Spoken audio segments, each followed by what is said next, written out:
Hello everyone and welcome to the last middle game episode focusing on the Rooks with Coach B and MasterChess.com. And this is the second part of the lesson focusing on the Rooks in the 7th and 8th rank. As we've seen in that video, controlling the 7th and 8th rank with the Rooks is very effective and increases the chances for many tactical elements that can gain a winning advantage. However, I don't want you to be under the impression that a rook on the 7th and 8th rank is always improving your position. Therefore, in the following positions, we will put that in perspective. In this first position, white has a rook on the 7th rank. However, if you look at this position, you could see that it's not really effective. First of all, there are no targets on that rank, and also black's king is not stuck to the 8th rank. He is right in the middle of the board, fighting together with his pawns. And here, even though white has the move, he's quite lost. The pawns on a4 and c4 are very weak and a very easy target, and there's not much that white can do here. If he tries to play h4, after g takes h3 check, king takes h3, king to f3, king h4, king takes f2, king g5, king takes e3, king takes f5, e4, black is totally winning. And I'm just going to fast forward to the continuation so you can see how he's going to win this game.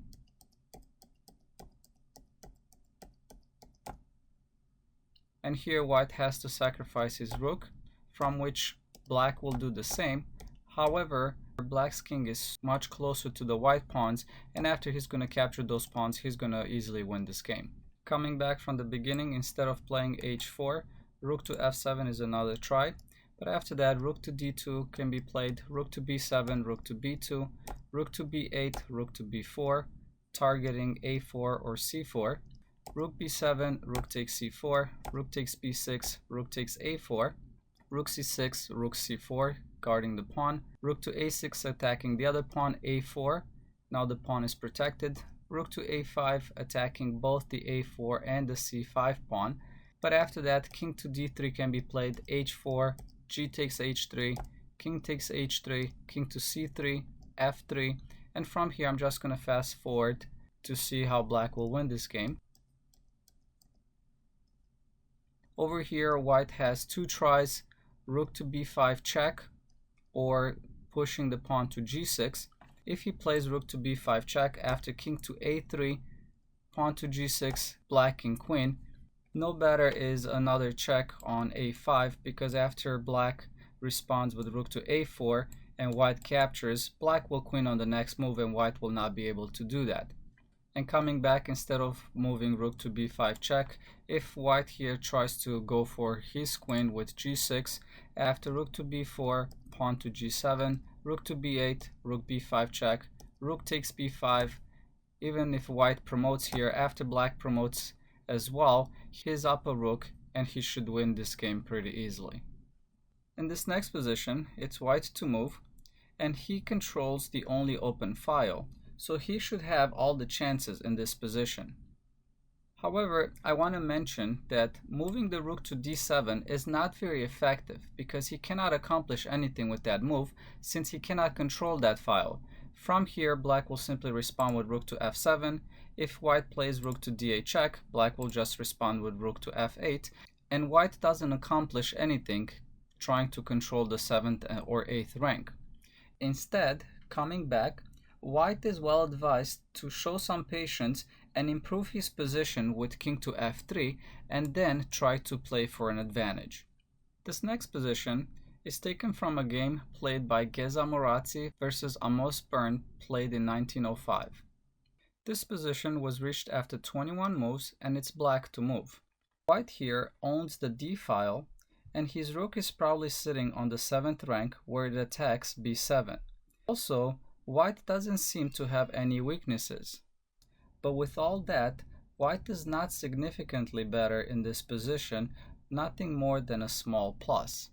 The game continued here with bishop to f8, a very important move that strives to remove the defender of the b2 pawn, from which white replied with c4, rook to b6, c5, rook to b5, rook 8 to d1, rook to e8, and then white moved the rook to d8 since he wasn't doing much on the 7th rank, from which black responded with rook takes d8, rook takes d8, then king to g7, wisely stepping off the back rank. Now the rook on d8 doesn't really have much going on. From here the game continued with b4, bishop to e7, attacking the rook, but really looking at the square f6 to protect against the dangerous checks on the a1 to h8 diagonal. So from here, white responded with bishop to b2, and black responded with bishop to f6. And now white has absolutely nothing.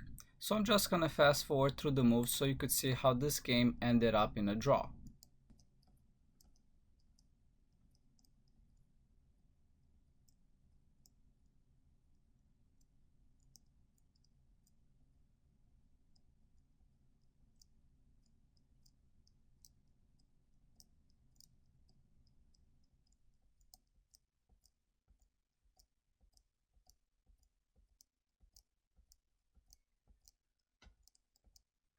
And here both players agreed to a draw. Finally, we will end up our theoretical lesson on the rooks and the 7th and 8th rank with the fun little game that was played in 2009 by Alexander Delchev, rated 2648, versus Hikaru Nakamura, rated 2701. In this game, white has been putting a lot of pressure on the 7th rank while also trying to march into the 8th rank and trying to promote his pawn on b7. On the other hand, black has held strong and has also begun his own bid to raise his e4 and f3 pawns to the 8th rank and promote them. The goals are clear, though achieving them is going to be based on pure tactics. Here on the 29th move, white attacks the bishop with h4, and black responds with another excellent move, pawn to e3. Since black's goal is to get his pawns to the 8th rank, white wastes the critical tempo moving the bishop. In fact, in positions of this nature, time, rushing towards your goal with as much speed as possible, is often more important than material. If black here would have played a natural move, something like bishop to h6, he would not have won this game. After this, white could have responded with king to a2, e3, then rook takes e7 check, rook takes e7 back, bishop to xb8, f2, rook takes e7 check, king takes e7, bishop to d6 check, king to e6, pawn to b8 promotion to a queen, and then f1 promoting to a queen, where this game would have ended up in a draw. And the game continued with bishop takes b8, f2, bishop to a7, then black promotes with f1 check, king to a2, and then e2, from which white resigned.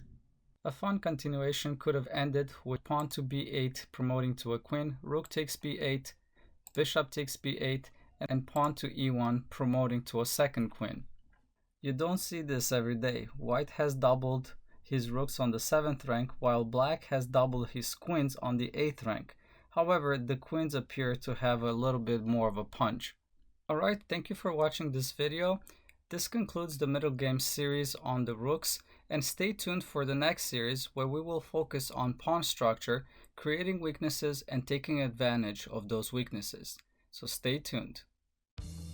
If you liked my video, please subscribe and don't forget to check out my new website, masteryourchess.com, where you can learn, practice, test, and master your chess knowledge.